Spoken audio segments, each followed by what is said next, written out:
Welcome back to the Level Up and Live podcast. I'm your host, Sean Meyers, and today we're spotlighting a leader who's building his life and career with intention, not chaos. Robert Cabell is the general manager at Revolution Power Sports here in Montgomery County. He's a husband, a dad, and a powerhouse operator committed to growth, health, and leadership. Today, we're pulling back the layers on his journey, the trials that shaped him, and who he's becoming as he leads one of the strongest teams in Montgomery County. Robert, welcome to the show, brother. Well, thank you. I'm excited. Absolutely, man. Yeah, no doubt. It's going to be a good one. I'm super pumped. So for our listeners and audience that do not know Robert, somebody meeting you for the first time, who is Robert today as a leader, a husband, and a dad? Oh, man. I would say Robert today is a very high energy, empathetic leader that focuses around his KPIs and making sure that the team grows as a whole, not only financially, but also spiritually and personally. Man, I love that. And that's what we call alignment. And as long as they're doing that, then they're not neglecting or falling out of alignment with these other areas of life. And that's important to us, is what I'm hearing you say. Absolutely. Yeah, a lot of people try to focus on a work-life balance, but they forget that there's a lot of other aspects of your life that has to be in alignment to in order to truly achieve that. Now, the season of life that you're in right now, I know you have just joined Revolution Power Sports, and you guys have had one of your best months yet since joining. I'm sure that probably felt pretty good coming in the first month and having one of the best months at Revolution Power Sports. It did.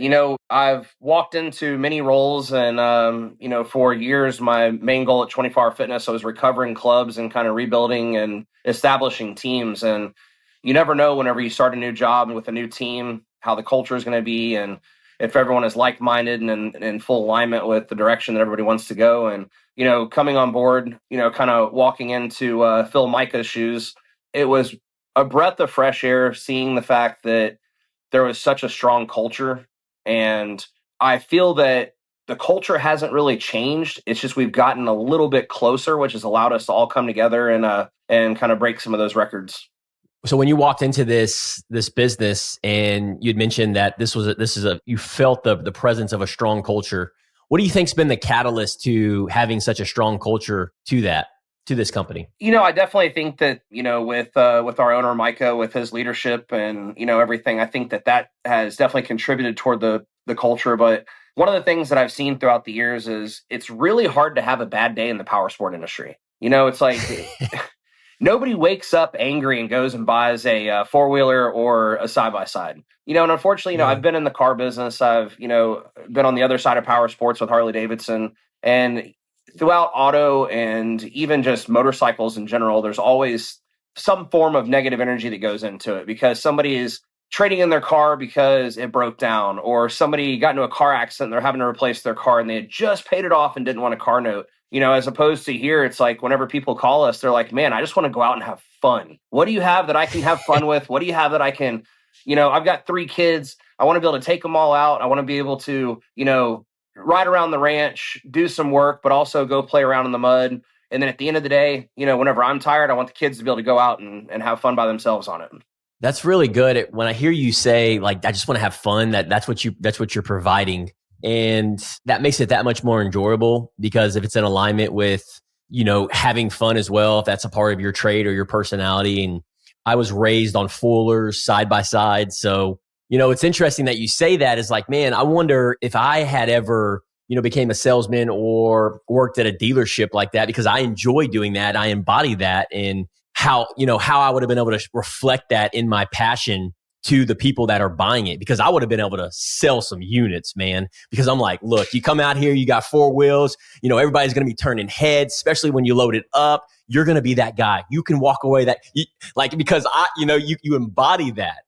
And that's what I'm hearing you say is like for fun. And then I built an insurance company for the last 10 years. And in this insurance company, it's just not sexy. I had a friend that told me this about 8 years ago. He's like, one of the challenges that you have, Sean, is the thing about insurance company with your customers and even your team, it's just not sexy.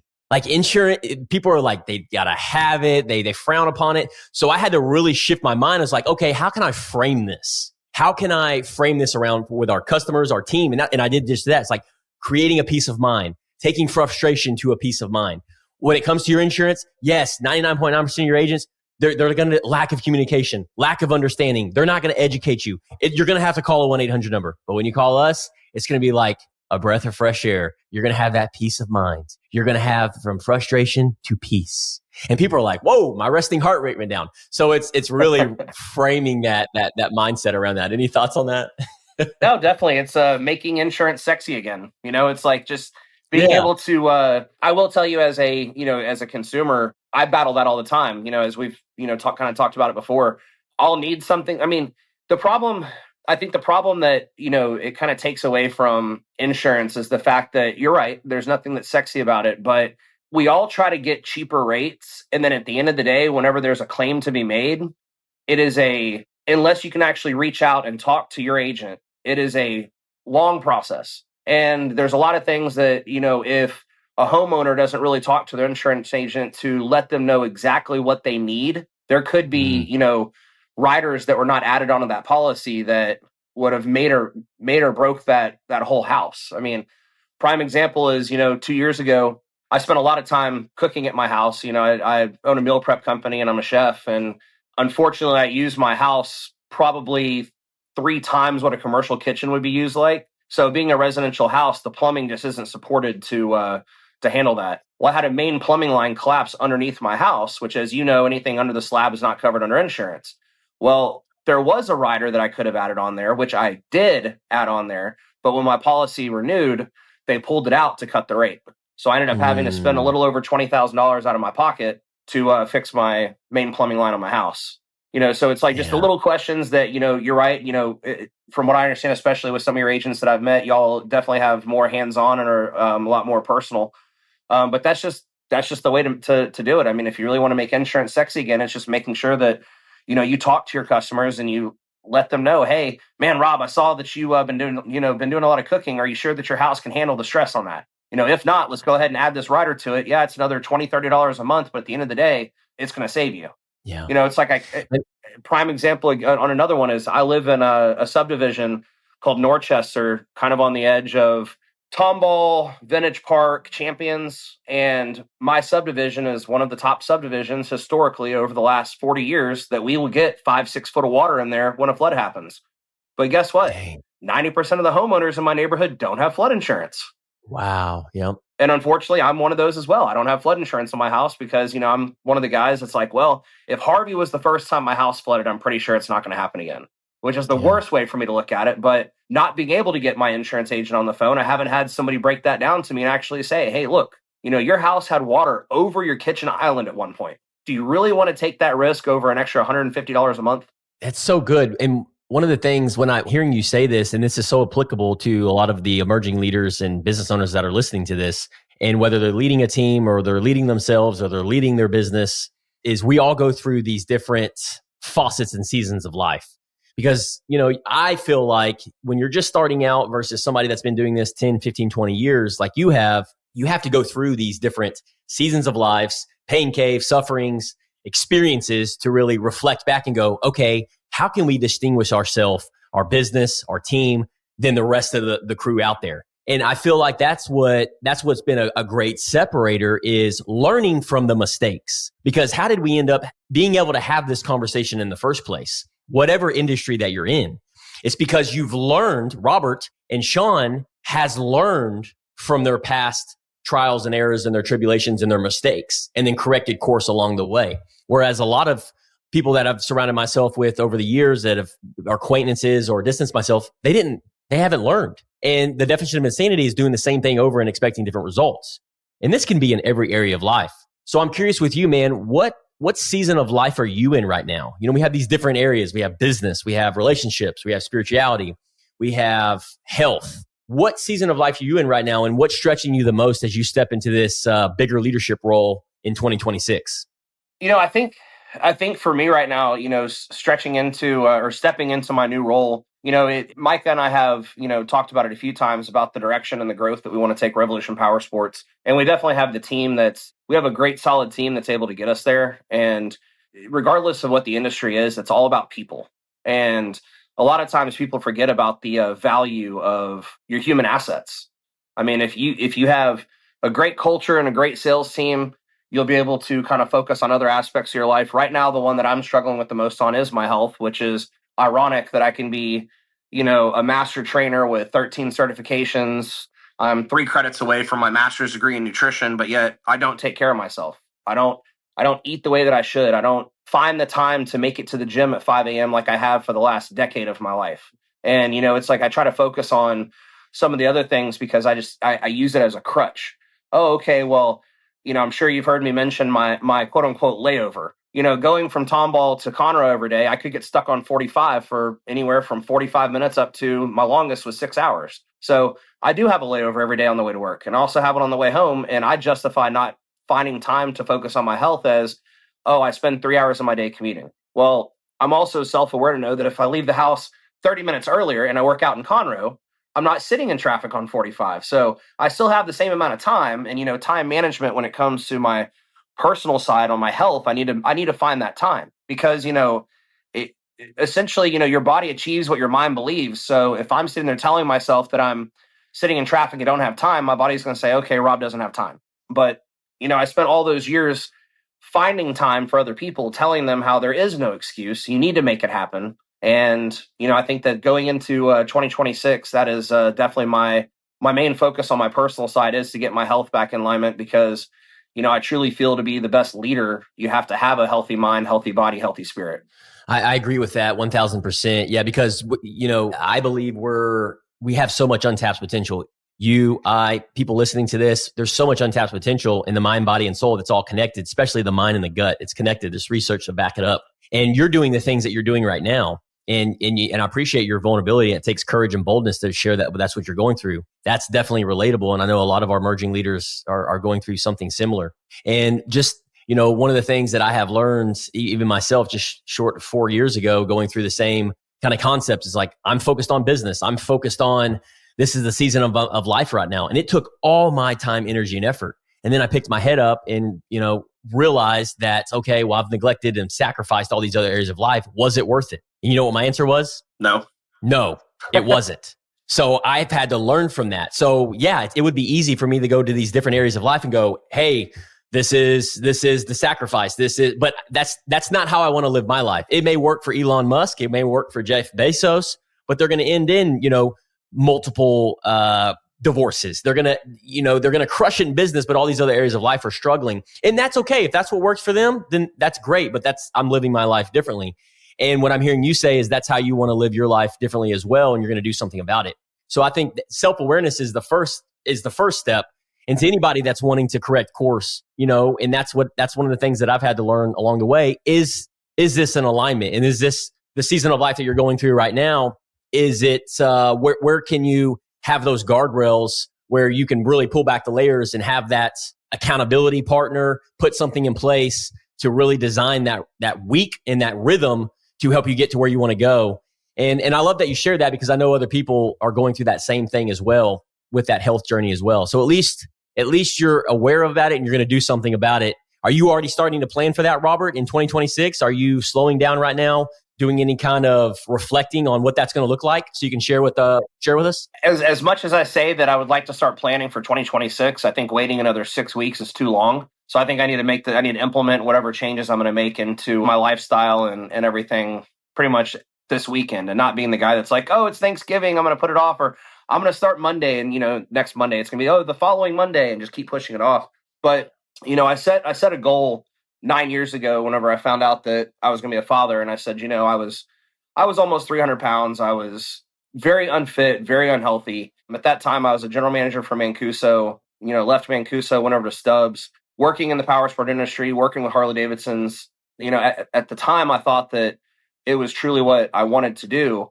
And then when I met my wife and we found out that she was pregnant, I was like, man, I got to step away because it wasn't. And it wasn't what I wanted to do because the culture was wrong. And it's like, that was one of the things that Micah and I, had talked about before, I came on board here at Revolution Power Sports. And it truly is you spend more time with your coworkers, you spend more time with, at work than you do with your family. And if there's a broken culture, you're going to bring that broken culture home. It's like, I grew up in a household with, 2 very successful parents. And unfortunately, they would bring home their stresses of work every night. And so I grew up thinking that that was normal. It's not, it's like kind of like the definition of insanity. It's like you can't expect a different outcome. Like you've got to make a change and you've got to, do something to improve on that.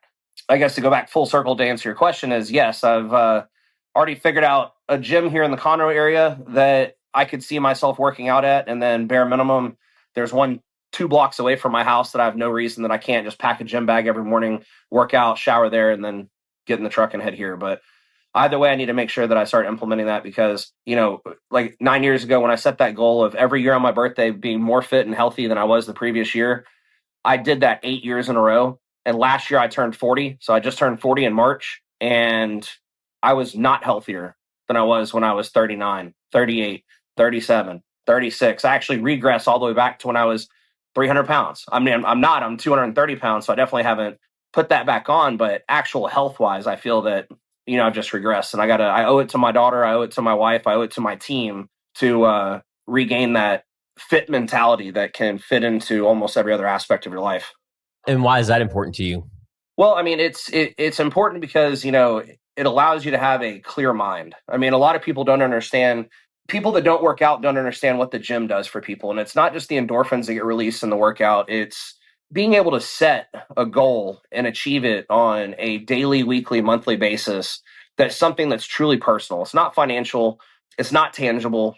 It's just something as simple as you look at, you're walking by the free weights and you see there's a 120-pound dumbbell and you look at it and you're like, man, who lifts those? You know what? No, I'm going to get to that. And then you hit 75, then you hit 85, then you hit 95. And then finally one day you go in there, you may have had a little too much pre-workout and you're like, you know what? Give me the 120s. It's happening. And then that happens. And then the rest of the day, you've already set that mindset of nothing is going to stop you. And do you feel like that emotional compelling nature is strong enough to pull you to align that with designing the week in the day that you want to live? Do you feel like that when you hear yourself say that, share that on the why, do you feel called to take action on that, on working out, making sure that you make it a priority? Because from my experience, one of the things when I struggle with a certain area of life, and for instance, spirituality, one of the things that I struggle with is spirituality. I don't want to go to married life. I don't feel like doing scripture. I don't feel like reading my Bible. And it's because I don't have a rhythm. I don't have an emotional compelling nature behind that. So now I tell my why. My why is, well, because I don't, and you know what my why is on the spiritual journey is when I don't do these things, Robert, I don't like the man who shows up when I don't do those things, when I don't read devotions, when I don't read my Bible, when I don't want to go to church, when I don't go plug myself into married life, when I don't talk about my faith. The opposite guy is the Superman. He's the guy I don't like. He's the guy I'm trying to kill. I want to be the Clark Kent. I want to be the spiritual leader. I want to be the Christian business leader. That's what I want my identity to be. Okay, well, what action steps and activities does that guy do? He does those things. He plugs himself. He gets comfortable getting uncomfortable and he puts it on his calendar because if it ain't on his calendar, it ain't happening. So do you feel like when you share the why, and even for our listeners and audience as well, it's like, why aren't we staring it down? Why aren't we doing these things when we know we need to do it? And then we make up, 15 other things that we have going on in our lives, but we want to make this a priority. Any thoughts on that? It's kind of like, about a month and a half ago, 2 months ago, whenever we first met and we had talked about the Superman Clark Kent. And, I kind of feel like after spending almost a decade of digging down to the why with people, peeling the onion layers apart to get to that internal core of why they wanted to do what it was that they were doing, why they wanted to lose 40 pounds, what is going to change if you wake up 40 pounds lighter tomorrow, and like really peeling the layers back on that onion and finding out what the real definition of that why is. I feel that as a man who's woken up every morning for the last 25 years of my life as Superman and treating my day as Superman, burning bridges, and of course, breaking sales goals across the board everywhere, but not realizing why and how I could still achieve the same things as Clark Kent that I was achieving as Superman if I leaned on the people around me in order to do it. Yes. So, I just think for me, it's just, when I start peeling back the layers of the why for me on my fitness journey, I just feel a little too vulnerable. And I'm like, okay, Clark, let's put the cape back on for a minute. Yeah. Well, at least you're aware of that. And I think that's a beautiful place. And I can resonate with that and relate with that. And a lot of times that's my superhero is being Superman. I want to fix, I want to solve, that's going to get me to where I want to go. But I've realized it's like you said, I can be Clark Kent and still, put on that Superman. And I think there's a fine balance in how we show up with that and tapping into those emotions, feelings, and thoughts and really correcting course when we're out of alignment. I think that's the key. I think that's the key ingredient. And that's what it comes down to is self-awareness. Man, you know what? I've been grinding for 60 days now and I've neglected these other areas of life. Well, why did it take, I started asking myself, why did it take me 60 days? Why did it take me 5 years to gain 30 pounds? It took me years to gain 30 pounds. Well, it's because I wasn't aware of it. I didn't reflect. I didn't daily reflect. I was like, well, what am I doing differently than these other high achievers that are in alignment, that I admire? Well, it's because they were reflecting daily. They were doing some of these things that I wasn't doing, but I thought I had to direct all my attention towards business. No, they were in alignment by reflecting on their values, their strengths, their mission, and who they were wanting to become. They were trying to consistently kill that old version of themselves. And then once they were aware of that, they're like, okay, well, how do I correct course? I don't have all the answers, but let's go down the road that somebody's already down that can help, that can pull me with me, and that we can go in unity together and hold each other to higher standards and accountability. And that's what I've learned is, with leadership, spiritual journey, health, in these different areas of life. And at the same time, understanding like I'm always going to be a student of the game. I know a little bit about a lot, but I know that I need to be a student of the game and be self-aware enough to know like I don't have all the answers figured out. I need to correct course. My marriage is in shambles for it used to be maybe for a month or 2 months or 3 months. I've neglected it, but now now I can be aware of it in a matter of minutes. How is that possible? The reason it's possible is because I'm self-aware. I understand that I'm out of alignment. I'm focused on my health. I'm focused on my business. I'm focused on relationships. I'm focused on podcasts, but I've neglected my wife for the last week. How is that possible? Because I'm out of alignment and I'm not reflecting to make sure that she's not getting her needs met. Okay, what do I need to do to correct course? Because I'm out of alignment. That only comes down to reflection. If you looked at the calendar, it will reflect that. In the past, for 5+ years, it was strictly just business. I didn't care about anything but just business. Show me your calendar, I'll show you your life. So it's like it really comes down to just falling back into alignment, because I don't believe in a balance. I don't believe in balance. I believe in alignment. To doing the health, relationship, spirituality, and business, you can align those together and run those vertical. Would you agree or have any challenges on that? No, 100%. I mean, and it's funny because, of course, everybody has a different personality type. And a lot of times in relationships, you either have identical personality types or polar opposites. And, as I showed y'all last week when we were sitting at the table for accountability, my 1,700 text messages that are unread and my 543 voicemails. And, then you have my wife who doesn't have a single thing that's unopened, unread, unheard, unresponded to. You can look at her calendar. She has everything mapped out from both not only her calendar, but also my daughter's calendar. And, it's like, I know exactly what it is that I have to do and when I have to do it. I just need to start putting it down on paper so I can get everything lining up vertically instead of trying to do it horizontally and jumping hurdles every time as they come my way. Man, speaking of that, with your leadership style, I'm really curious. I've been wanting to ask you this. You are very direct. You're very driven.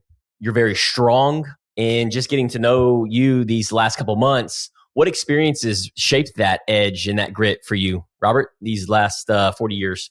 It's kind of funny because, my mom was a very successful executive for a large management company for multifamily. My dad was a developer for a multifamily company. And I kind of took my own route and went to the sales side. And, in alignment with my mom, and, I'll admit it, I'm a mama's boy. I have to talk to my mom every day. Anytime I have any major decisions, I always call her, and her first response is, "Why do you call me if you do the polar opposite of everything I say?" And I was like, "Well, Mom, I spent 40 years learning how you do things, and I've seen the successes that you have from it, but you're just now seeing my successes from the sales side. And unfortunately, sometimes management personalities and sales personalities don't understand, because it's like on the management side, it's, self-awareness, it's, extreme ownership, it's holding people's hands.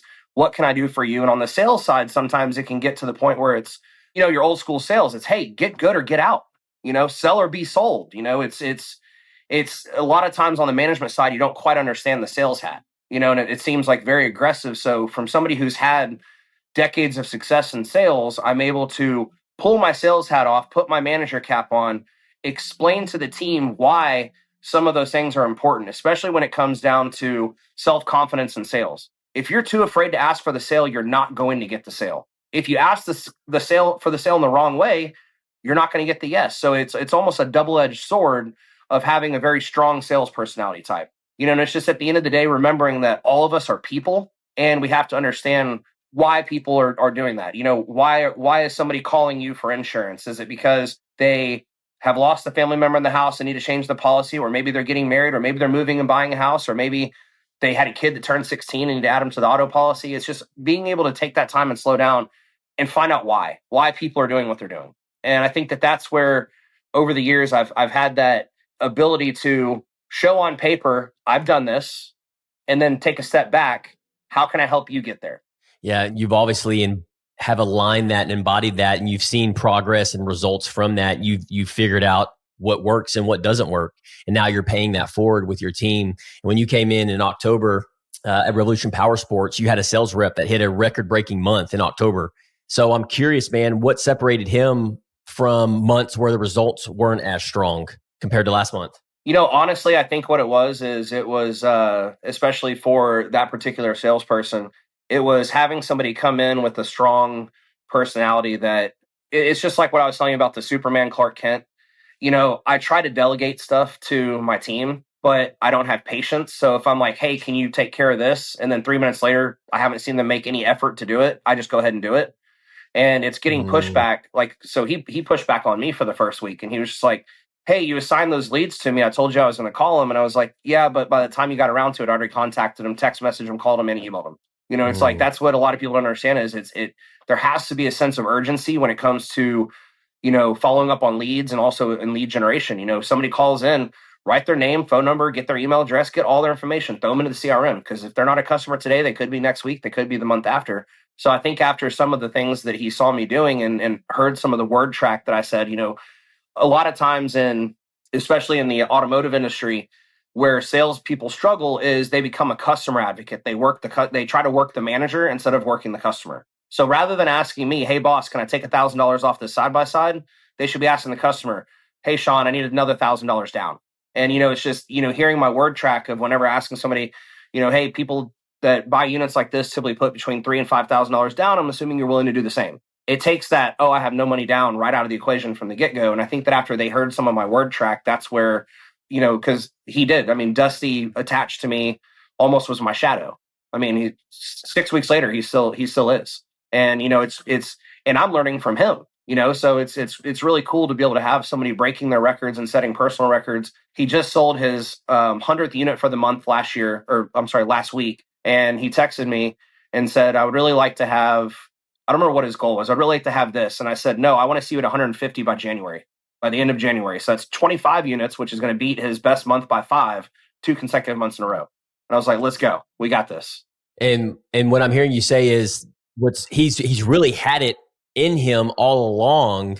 It's just when you came along, you helped create that, not only the belief and that empowerment, but also as a leader, you had some different tactics, some strategies, and then creating that urgency is what's really helped him catapult and kind of get him not unstuck, but create that momentum. And that's one of the very difficult tasks as a manager is being able to, motivate and pull that talent that's always been there out of people. It's like I have 3 salesmen, and I believe that all 3 of my salesmen are capable of doing 25 plus units a month. And it's just trying to figure out how I can support them in that way. I was able to find it with Dusty, and that was, simply just challenging him, and then, kind of just joking around with him, just, typical stuff.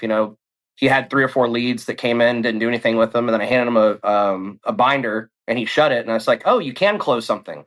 So, just kind of messing with them like that, kind of got him, okay, I'm going to push back a little bit. And then he turned around and sold 4 units in the matter of 3 hours on a Saturday. And I was like, okay, there we go. But no, it's like, and that's one of the things, typically too, that, I've somewhat struggled with over the years is whenever you do have a sales team and you have that top producer and then you have your middle sales and then you have your lower tiered salesperson, and you see that lower tiered salesperson, he has so much potential. He has almost more potential than your top salesperson is, and you just can't quite get them over that edge. You lead them to water, you can't make them drink.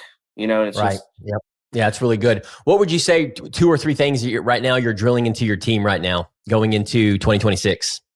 Asking the right questions. It's I think that a lot of times that we're getting people that apply for stuff online, and we will submit their credit and try to land them on a unit before calling them and asking them what their needs are. Hey, is it for the neighborhood? Is it for a ranch? Are you going to the mud park? Do you need, 2 seats? Do you need 4 seats? Do you need 6 seats? It's actually finding out what they truly want, because we can spend all the time in the world getting somebody approved. If it's not the right unit, they're not going to buy it. So asking the right questions is one thing. Follow up is the second thing. You've got to follow up on your leads, because last month, whenever we were able to have our top month for gross profit, we ended up finding almost a third of those sales that were lost in the CRM from 3, 4, 5 months back. And looking at 19 pages worth of leads, I already know I've got 40 units in there that are just ready to go. I just have to ask the right question. So, it's asking the right question, making sure we follow up, and then communication. It's like I tell the team time in, time out, we have to be able to communicate effectively together. And effectively is the word. Just because you told somebody, hey, I'm doing this, doesn't mean that that's what they heard you say.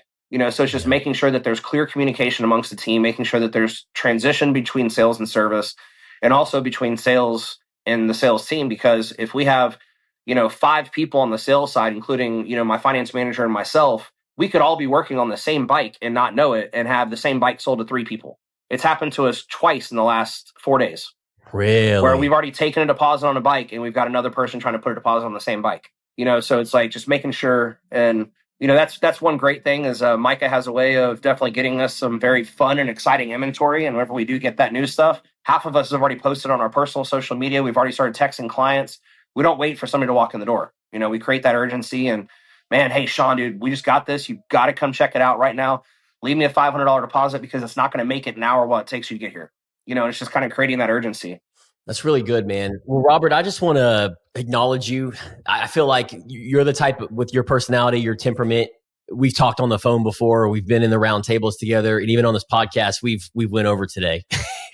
Our conversation going back and forth, just ironing sharpens iron. There's so much life experience here, and I'm grateful for you, man. I appreciate who you are. I'm excited to be on this journey with you at Level Up and Live, and because you bring so much value, and you have so much knowledge and experience, and what I love most about you is that you're willing and you're able, and you have the capacity to really design a life that you don't grow to hate without sacrificing these other areas of life.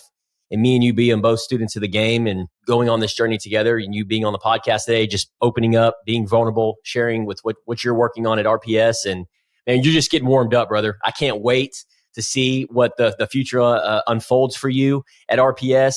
And it's like I tell Mike all the time, I'm like, man, you really have a special one here. And as long as we continue to be a student of the game, and be self-aware that, hey, we know this much, and letting others pour into us, putting the pride and ego to the side, putting on the Clark, taking the Superman off and being Clark Kent, dude, like we're going to become an unstoppable force together. You guys are already doing big things. So I appreciate you saying yes to be on the podcast and sharing your journey, man.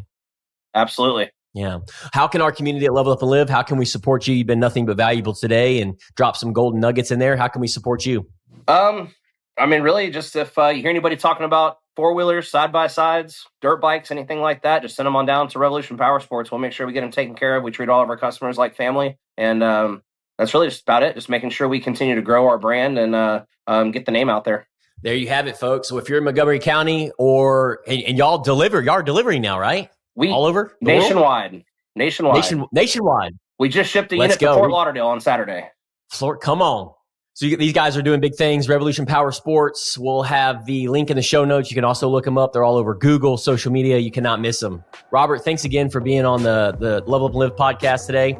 And for our listeners and audience, if this story hit home for you, connect with Robert and make sure you follow Revolution Power Sports and Robert leading the way there. He's definitely leading the charge. And if you're ready to level up your own leadership, your health, and your life, join us to Level Up and Live. Take one step, do the hard thing, live with intention. We'll see you in the next episode. Thanks again, Robert. Thank you.